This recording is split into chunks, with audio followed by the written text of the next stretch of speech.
ሰደባችሁት አሉ፣ አንቋሸሻችሁት አሉ፣ የጨርቅ ኮፍያውን ተጠቅማችሁ ተሳለቃችሁበት አሉ። አው ልክ ናቸው። አታዩትም? በጣም ደልቦ በጣም ተስማምቱት። ምክንያቱም እናንተ እንደምትሉት የመቄዶንያን የእርዳታ ብር ስለሚበላ አይደለ? ለነገሩ ዓለም ልምዷ ነው። ወርቅ ላበደረ ጠጠር መስጠቷ። ጥያቄ ማንሳት አይደለም ለህግ ጭምር ሊቀርቡ ይገባል። በየተነሳ ባለው ጥያቄ መሰረት ኦዲት ይደረግ፣ ገቢ ወጪ ይታወቅ፣ ሌሎች ገንዘቦች በየጊዜው የሚሰበሰቡ ገንዘቦች ከምን ላይ ዋሉ ያን ሪፖርት አድርግ ብሎ ጥያቄ ማቅረብ ኃጢያት ወንጀልም አይደለም ነውርም የለውም። እንደውም ንግድ በሚነግዱ ምን በጣም ነው ማዘን። በቃ ራሳ ድርጅት ዋናው ዓላማችን ራሱ ይሄ ነው። ሰዎች ከእግዚአብሔር ዋጋ እንዲያገኙ ማድረግ እና ከመፈልግ እንድንነግድ እኮ ምንም ሰው ላልነበር ይችላል። ግን እኛ ዓላማችንም አይደለም። እኔ በነገር ንግድ አልወድም ሊስጨምር እንዳትመራ አመረኝ በጥቂት ነገር እንጂ ማረኝ። ሰላም እግዚአብሔር ቤተሰቦች እናታችን የቅድስት ድንግል ማርያም ወዳጆች እንደምቆያችሁ እንደምስከዚህ ሳደረሳችሁ እኔ አለው እግዚአብሔር ይመስገን። ለዚህ ዩቲዩብ ቻናል አዲስ የሆናችሁ ኢየሱስና ካሱ ባላለው የተዋሕዶ ቤተሰብ የሚል የዩቲዩብ ቻናል ነው። ቻናላችንን ሰብስክራይብ ያደረጋችሁ ቤተሰብ መሆን ትችላላችሁ። ሰብስክራይብ አድርጋችሁ የምትመለከቱ እግዚአብሔር ያክብርልኝ። ቪዲዮውን ከመጀመራችሁ በፊት ላይክ እንዲሁም ሐሳብ አስተያየታችሁን በኮሜንት ላይ በጨዋነት ስለምታስቀምጡልኝ እጅግ አድርጌ አመሰግናለሁ። ለዛሬ ያስኩላችሁ ቪዲዮ ሰሞኑን እንግዲህ በሶሻል ሚዲያ ስለ ዶክተር ቢኒያም መቅዶኒያ ብዙ ነገር እየተባለው ነውና ስለሱም ጉዳይ እናያለን። እሱ ምላሽ ሰጥቶበታል። አጥጋቢ ነው የሚባል ምላሽ ሰጥቶበታልና ከሱ ጋርም ተያይዞ ከህግ ባለሙያዎች የተሰጠ ምክር አዘል አለና እሱንም እናያለን። ከዛ በፊት ግን እጅግ በጣም ደስ የሚል ተአምር ሰምተን እንመለስ። ለብዙዎች እንዲተላለፍ ቪዲዮ ላይክ እና ሼር እያደረግን እንጀምር። ወደ ቪዲዮ።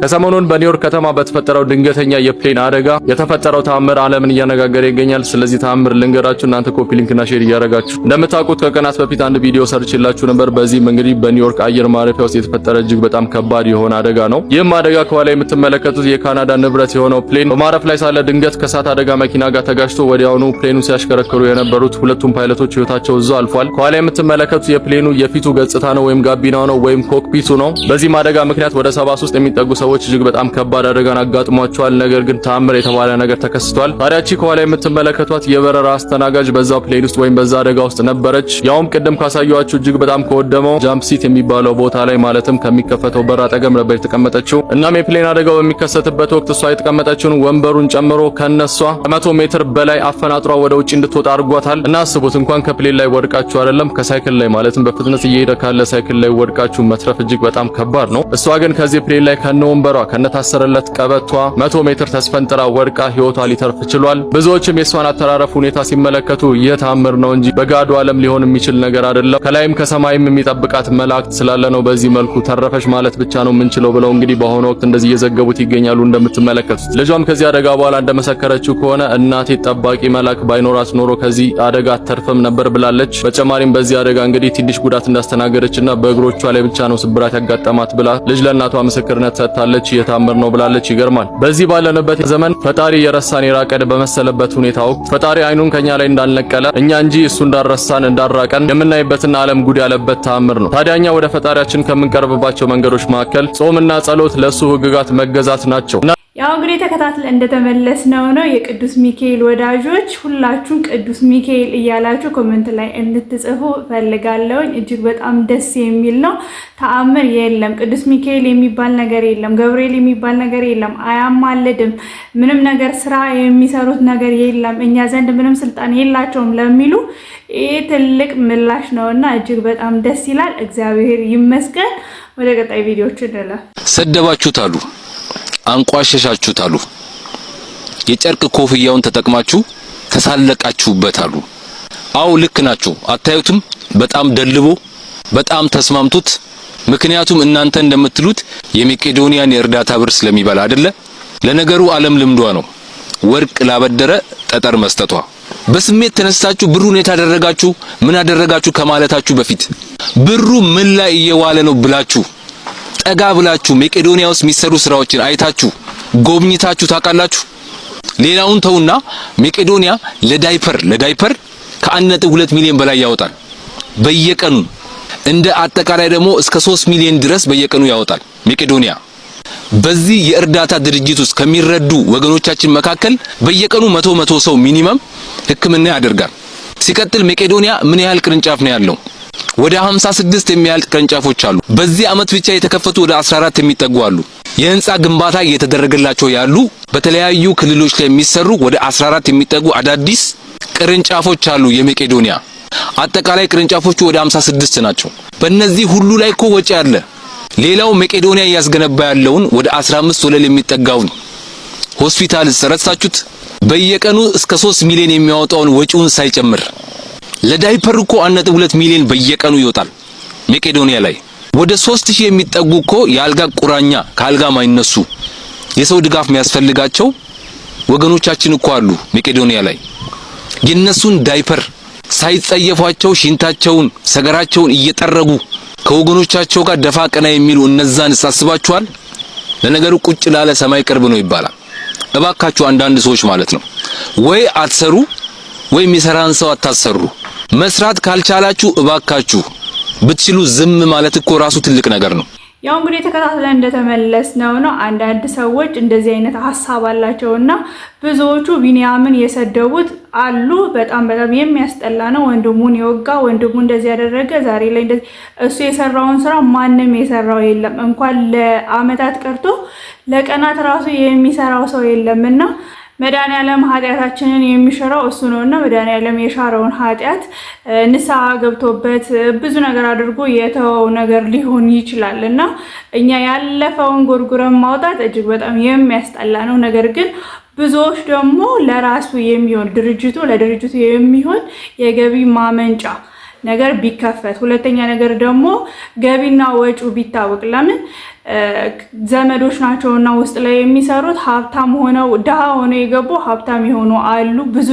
ብዙ የተለወጡ ነገሮች አሉና ከዛ ነገር ለመንጻት ገቢና ወጪው ቢታወቅ ለራሱም ቢሆን ጠቀሜታ አለውና ያንን ደግሞ ከህግ ባለሙያ ሰምተን እንመለስ።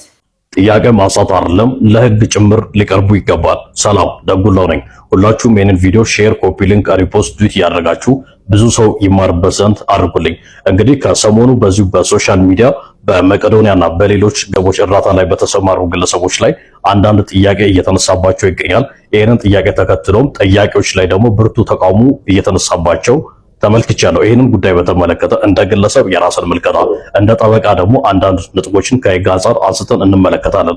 በተለይም ደግሞ እርዳታ ስራ ላይ የተሰማሩ ግለሰቦችን በምንመለከትበት ጊዜ ከሌላው ዓለም በተለየ እኛ ሀገር እነዚህ እርዳታ ስራ ላይ የሚሰማሩ ግለሰቦች የራሳቸው ስራ የሌላቸው፣ የራሳቸው ምንም አይነት የገቢ ምንጭ የሌላቸው፣ ሀብት ንብረት የሌላቸው ሆኖ እናገኛለን። የእርዳታ ስራ እንሰራለን ብሎ የሚሰሩትም ከሌሎች ሰዎች ገንዘብ ሰብስበው ገንዘብ አጠራቅመው ባሻቸውና ደስ ባላቸው አካሄድ ለሌሎች ሰዎች ገንዘብ የሚያከፋፍሉ ሆኖ እናገኛቸዋለን። ከዚህም ባሻገር ደግሞ እርዳታ ስራ ላይ ከመሰማራታቸው በፊት ምንም ሀብት ንብረት በስማቸው ያልነበሩ ሰዎች፣ አንዳንዱ ደግሞ ክፍለ ሀገር ላይ ሞተረኛ ጭምር የነበረ አሁን ላይ ግን መኪና፣ ቤትና ሌሎች ንብረቶችን ይዘው አፍርተው እናገኛለን። ስለዚህ ይሄ ነገር የሚያጠራጥር ስለሆነ ጥያቄ ማንሳት አግባብነት ያለው ነው ብዬ አምናለሁ።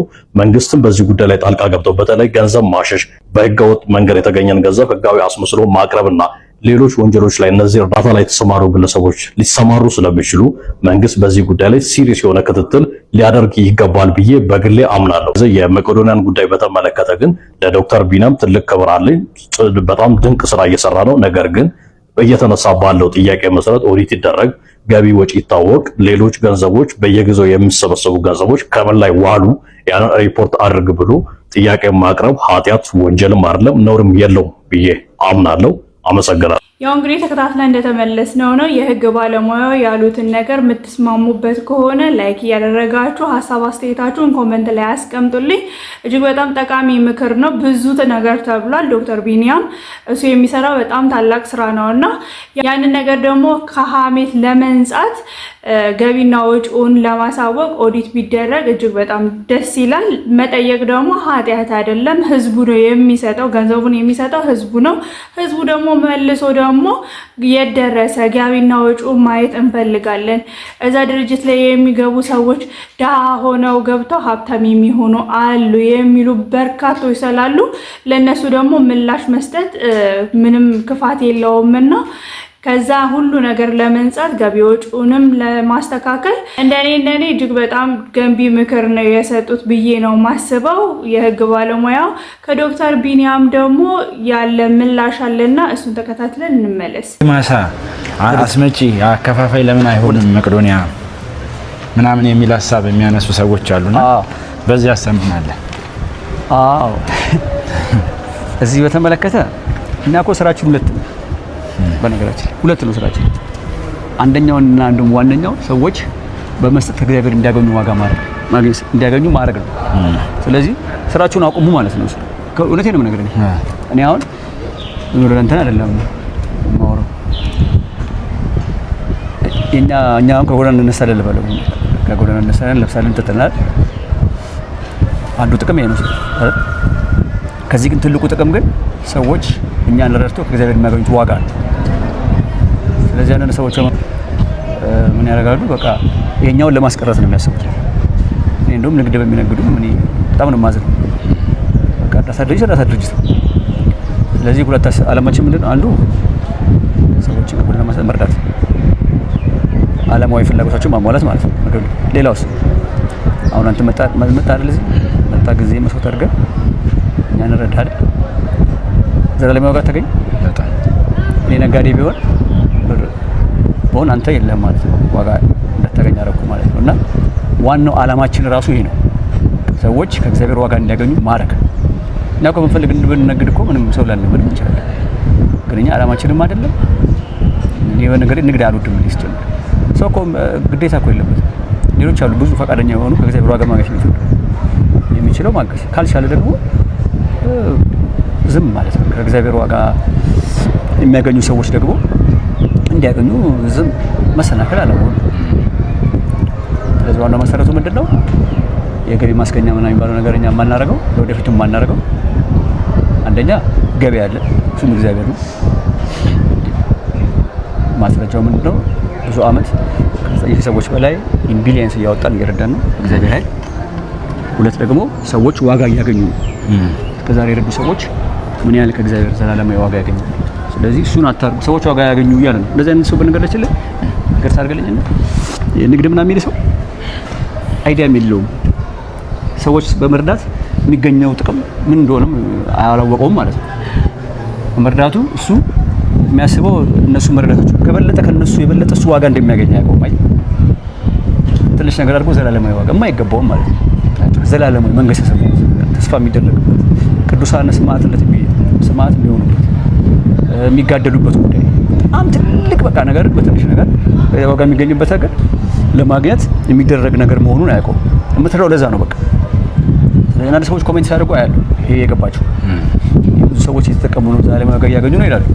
ስለዚህ ይሄ ካልገባው አንድ ሰው አንዳንድ ሰው ገባ እርዳታ የሚሰጠው ወይ የመንፈስ ደስታ ወይ እነሱ አሳዝኖት ምናምን ሊሆን ይችላል። በነገራችን ላይ ደግሞ ሀሳብ አለኝ። አንዳንዶቹ ደግሞ ከመጨነቅ ነው ደግሞ ከቅን ማሳሰብ። ለምሳሌ በቃ ነገ ይሄ ችግር ይገባል ብሎ ያስባሉ። እንዴ አንደኛ ለመቄዶንያ ከኛ በለጠ እግዚአብሔር እኮ ያስባል። እሱ ለነሱ አስቦላቸው ነው ሰው እናስባላቸው። ከኔ የበለጠ ከሱ የበለጠ እግዚአብሔር ለነሱ ያስባላቸው። ከሱ የሚጠበቀው ከቻለ ማድረግ፣ ካልቻለ ደግሞ ዝም ማለት። ያው እንግዲህ ከዶክተር ቢኒያም መቄዶንያ የተሰጠ ምላሽ አለ። ለተባሉት ነገሮች በጠቅላላ ያለው ምላሽ አለና እኔ በጉልበቴ ወይም ደግሞ እኔም ሆኑ ሰራተኞቼ በጉልበታችን ስንረዳ አረጋውያንን አእምሮ ህመምተኞችን ስንረዳ ስናግዝ እናንተም ደግሞ በረከቱ እንዲደርሳችሁ በገንዘብ እንድትሳተፉ ፈልጌ ነው። የእርዳታ ድርጅት የገንዘብ ማመንጫ የሚሆን ንግድ ነገር አይሰራም ብሏልና በአጠቃላይ እኛ የአረጋውያን ወይም ደግሞ የአእምሮ ህመምተኞች እርዳታ ድርጅት ነን። እነሱን የመርዳት እነሱን የመንከባከብ ግዴታና ኃላፊነት ነው ያለብን እንጂ ለንግድ የተቋቋምን አይደለንም፣ አንነግድም። እናንተም ደግሞ በረከት ረድኤቱን በዛ በተዘዋዋሪ መንገድ እንድታገኙ ነው ብሏልና እዚህ ላይ ሐሳብ ካላችሁ ኮሜንት ላይ አስቀምጡልኝ። ለዛሬ አዘጋጅቼ ያቀረብኩላችሁ ቪዲዮዎች እነዚህን ይመስላሉ። እስከ ቪዲዮ መጨረሻ ስለተከታተላችሁ አመሰግናለሁ። ስትገቡ ሰብስክራይብ እና ላይክ አላደረጋችሁ አሁን ሰብስክራይብ እና ላይክ እንድታደርጉ በትህትና ጠይቃችኋለሁ። በተነሱት ሐሳቦች ላይ በዶክተር ቢኒያም ላይም ሆነ በሌሎች ሐሳብ ካላችሁ ኮሜንት ላይ እንድታስቀምጡልኝ። በሌሎች አስተማሪ ቪዲዮዎች እስከምንገናኝ ሰላም እግዚአብሔር ከሁላችን ጋር ይሁን። ሰላም ቆዩልኝ።